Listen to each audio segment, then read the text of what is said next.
বিসমিল্লাহির রহমানির রহিম। সুপ্রিয় শিক্ষার্থীবৃন্দ, আসসালামু আলাইকুম। গত ক্লাসের ধারাবাহিকতায় আজকে আমি চতুর্থ বর্ষ honours advance accounting part 2 valuation of share and goodwill চ্যাপ্টারে আজকে আমরা গুডউইল ভ্যালুয়েশন এর একটা অঙ্ক 2014 সালে যেটা জাতীয় বিশ্ববিদ্যালয়ে এসেছে সেটা বাস্তব সমাধান করে তোমাদেরকে দেখাবো। গতদিন আমি যে জিনিসগুলো আলোচনা করছি আজকে সে প্র্যাকটিক্যালি তার বাস্তব প্রয়োগ দেখাবো। গতদিন আমি আলোচনা করছি সুনাম মূল্যায়নের জন্য সুপার প্রফিট মেথড। আজকে আমি দেখালাম valuation of goodwill under super profit method. প্রথম স্টেপ তোমাদেরকে করতে হবে ক্যালকুলেশন অফ ক্যাপিটাল এমপ্লয়েড। প্রশ্নে দেওয়া আছে total value of assets 60 lakh টাকা। টোটাল ভ্যালু অফ অ্যাসেটের মধ্যে অন্তর্ভুক্ত আছে গুডউইল 5 লক্ষ টাকা, প্রিলিমিনারি এক্সপেন্স আছে 2 লক্ষ টাকা, ইনভেস্টমেন্ট টোটাল বাই কস্ট দেওয়া আছে 12 লাখ টাকা, টোটাল 19 লাখ টাকা। গতদিন আমি বলছিলাম ক্যাপিটাল এমপ্লয়েড নির্ণয় করার সময় total present value of assets থেকে গুডউইল, প্রিলিমিনারি এক্সপেন্স এবং আইডেল ইনভেস্টমেন্টটা বাদ দিতে হয়। বাদ দেওয়ার পর অবশিষ্ট দাঁড়ালো 41 লক্ষ টাকা। এটার সাথে আমি যোগ করলাম market value of trading investment. ইনভেস্টমেন্টের কস্ট ছিল 12 লক্ষ টাকা, এটার বর্তমান মার্কেট ভ্যালু 15 লক্ষ টাকা। এই মার্কেট ভ্যালুর সাথে আইডেল ইনভেস্টমেন্ট ইনক্লুড আছে 2,50,000 টাকা।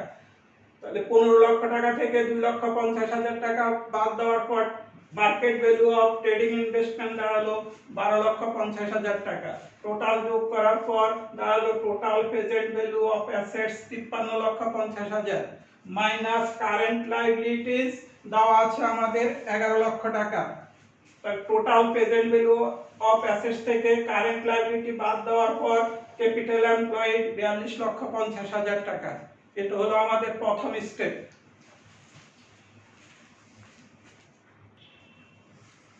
শিক্ষার্থীবৃন্দ, আমরা প্রথম স্টেপ যাওয়ার পর দ্বিতীয় স্টেপে বের করতে হবে calculation of average capital employed, গড় বিনিয়োজিত মূলধন নির্ণয়। গড় বিনিয়োজিত মূলধন নির্ণয় করার আমরা প্রথম স্টেপে বের করছি এভারেজ ক্যাপিটাল এমপ্লয়েড, যেটা স্টেপ 1 এ পাওয়া গেছে 42,50,000 minus half of adjusted current year profit. চলতি বছরের সমন্বিত মুনাফা অর্ধেক আমাদেরকে বিয়োগ করতে হবে। কারেন্ট ইয়ার প্রফিট যেটা প্রশ্নে আছে 3,50,000 minus interest on idle investment. Idle investment 2 lakh টাকা, আমরা ধরে নিছি এটা সুদের হার 10%, যেহেতু সুদের হার প্রশ্নে উল্লেখ নাই 20,000 টাকা, plus interest on debenture and long term loan. Debenture আছে 10 লাখ টাকা, লং টার্ম লোন 5 লক্ষ টাকা, দুইটা মিলিয়ে 15 লক্ষ টাকা। 15 লক্ষ টাকার উপর 10% সুদ 1,50,000 প্লাস মাইনাস করার পর 4,80,000 টাকা, মাইনাস ইনকাম ট্যাক্স 4,80,000 টাকা 40% 1,92,000 টাকা, বিয়োগ করার পর 2,88,000 টাকা, যার হাফ মানে 2 দিয়ে ভাগ করলে পাওয়া গেল 1,44,000। 42,50,000 থেকে 1,44,000 বাদ দেওয়ার পর আমাদের এভারেজ ক্যাপিটাল এমপ্লয়েড আমরা পেলাম 41,06,000। শিক্ষার্থীবৃন্দ, তোমাদেরকে একটু মনে রাখতে হবে এই যে আইডেল ইনভেস্টমেন্ট 2 লক্ষ টাকা, এটা আমরা কোথা থেকে পেলাম একটু লক্ষ্য করো। নোট দিয়ে আমি দেখাই দিচ্ছি।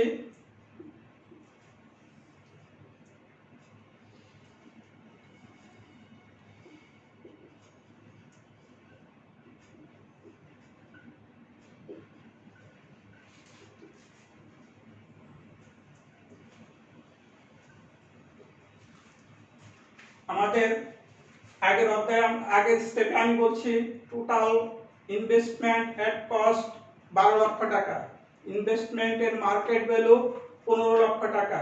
এই 15 লক্ষ টাকার মধ্যে আইডেল ইনভেস্টমেন্ট যুক্ত আছে 2,50,000 টাকা।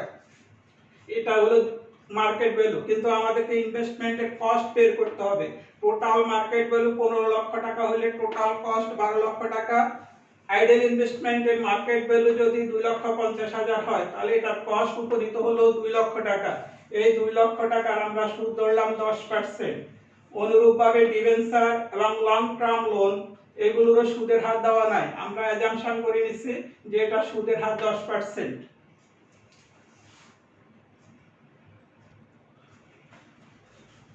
এবার আমরা তৃতীয় স্তরে আসবো, third step, calculation of average maintainable profit.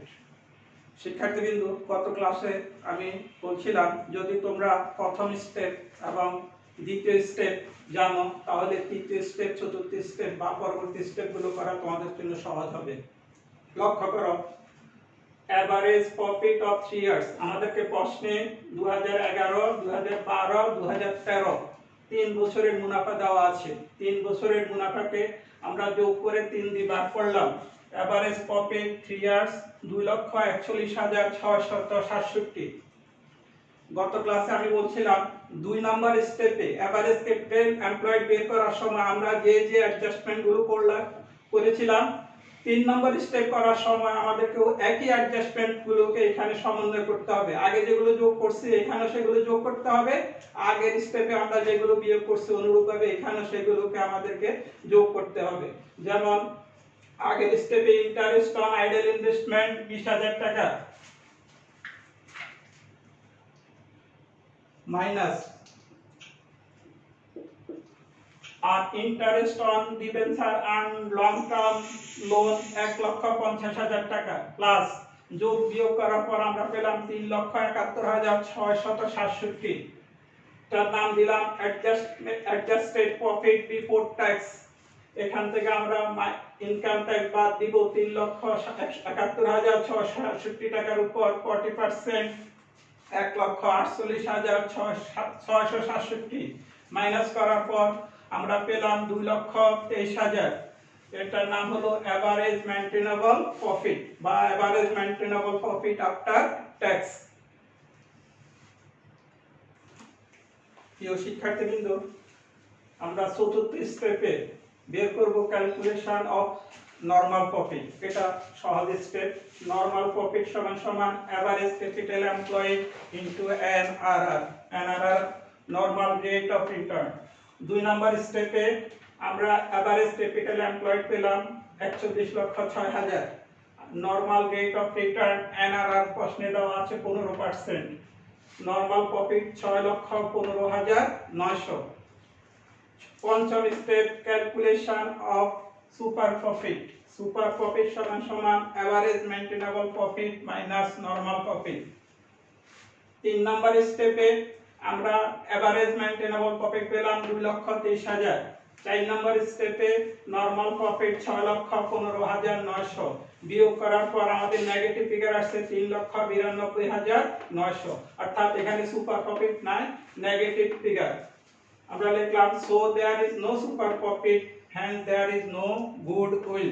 যেহেতু কোনো সুপার প্রফিট নাই সেহেতু কোনো সুনাম নাই। শিক্ষার্থীবৃন্দ, গত ক্লাসে আমি বলছি যদি সুপার প্রফিট পজিটিভ আসে সেই ক্ষেত্রে আমরা সুপার গুডউইল পাবো, আর সুপার প্রফিট যদি নেগেটিভ আসে তাহলে সেই ক্ষেত্রে কোনো গুডউইল হবে না। নেগেটিভ মানে কারবারের অবস্থা ক্রমাগত খারাপ অবস্থার দিকে যাচ্ছে, লসের দিকে যাচ্ছে। যে কারবার লজিক কনসার্ন তাদের কোনো গুডউইল থাকে না। তাহলে যদি সুপার প্রফিট পজিটিভ আসতো তাহলে আমরা গুডউইল পেতাম, যেহেতু এখানে সুপার প্রফিট নেগেটিভ সেহেতু কোনো গুডউইল নেই। শিক্ষার্থীবৃন্দ, আমরা যে অঙ্কটা তখন সমাধান করেছি সেখানে প্রশ্নে অনেক কিছু অনুজ্ঞ ছিল, উল্লেখ ছিল না, সেগুলোকে আমরা অ্যাজাম্পশন করে নিলাম। আমাদেরকে যে 3 বছরের প্রফিট দেওয়া ছিল সেখানে আফটার ট্যাক্স কি বিফোর ট্যাক্স কিছুই বলা ছিল না। আমরা ধরে নিছি যে প্রফিট দেওয়া ছিল সেটা ছিল বিফোর ট্যাক্স। যেহেতু ট্যাক্স বিফোর ট্যাক্স তাহলে ট্যাক্স রেট আমরা অ্যাজাম্পশন করে নিলাম 40%। আমাদের 3 বছরের প্রফিট দেওয়া ছিল 2011, 2012, 2013। তাহলে আমরা যেহেতু আমরা চলতি বছরকে ধরে নিলাম, 2013 সালকে চলতি বছর হিসেবে আমরা ধরে নিলাম। আইডেল ইনভেস্টমেন্টের ইন্টারেস্ট রেট দেওয়া ছিল না। আইডেল ইনভেস্টমেন্টের ইন্টারেস্ট রেট ধরা হলো 10%। অনুরূপভাবে ডিবেঞ্চার এবং লং টার্ম লোন যেটার সুদের হার প্রশ্নে উল্লেখ ছিল না, সেখানে আমরা ধরে নিলাম 10%। শিক্ষার্থীবৃন্দ, আমি যে 40%, 10%, 10% অ্যাজাম্পশন করছি, এটা তোমাদের অবস্থা ভেরি করবে। কেউ যদি এটা 35% বা এখানে আরো বেশি বা কম, কেউ এই ক্ষেত্রে কম বা বেশি ধরা কারো কোনো সমস্যা হবে না, কারণ আলটিমেটলি এগুলো অ্যাজাম্পশনের উপর ডিপেন্ড করবে, কিন্তু রেজাল্টের ভিন্নতা আসলেও সবার অঙ্ক পরিপূর্ণভাবে সঠিক হবে। শিক্ষার্থীরা, গত ক্লাস এবং আজকের ক্লাসটা তোমরা খুব মনোযোগ সহকারে দেখবে। আর এই প্রশ্নেও এই অঙ্কটার প্রশ্ন তোমরা পাইবা 2014 সালে জাতীয় বিশ্ববিদ্যালয়ের প্রশ্নে। সেখান থেকে প্রশ্নটা দেখে অঙ্কগুলো একটু বারবার দেখলে তোমরা অনেক কিছুরই সমাধান পেয়ে যাবে। পরবর্তী ক্লাসের জন্য তোমরা প্রস্তুত থাকো। ধন্যবাদ সবাইকে।